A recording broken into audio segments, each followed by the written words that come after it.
ఎన్నికల హామీలు నెరవేర్చడంలో కూటమి ప్రభుత్వం విఫలమైందన్నారు పొన్నూరు వైఎస్ఆర్సీపీ ఇన్ఛార్జ్ అంబటి మురళీకృష్ణ. కొత్త ప్రభుత్వం ఏర్పడి 6 నెలలైనా ఇంకా సూపర్ 6 హామీలను అమలు చేయకపోవడం సిగ్గుచేటని విమర్శించారు. రైతులను గాలికొదిలేశారని, పెట్టుబడి సాయం 20,000 రూపాయలు ఇస్తామని హామీ ఇచ్చి ఇంకా ఎందుకు ఇవ్వలేదని ప్రశ్నించారు.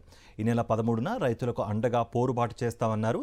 రాష్ట్ర వ్యాప్తంగా నిర్వహించతలపెట్టిన రైతులకు అండగా వైఎస్ఆర్సీపీ పోస్టర్ను పార్టీ నేతలతో కలిసి ఆవిష్కరించారు అంబటి మురళీకృష్ణ.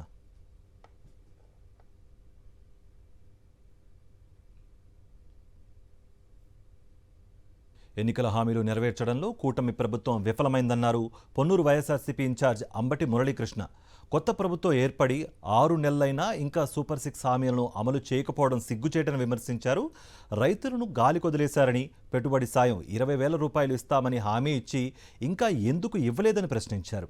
ఈ నెల 13న రైతులకు అండగా పోరుబాటు చేస్తామన్నారు. రాష్ట్ర వ్యాప్తంగా నిర్వహించతలపెట్టిన రైతులకు అండగా వైఎస్ఆర్సీపీ పోస్టర్ను పార్టీ నేతలతో కలిసి ఆవిష్కరించారు అంబటి మురళీకృష్ణ.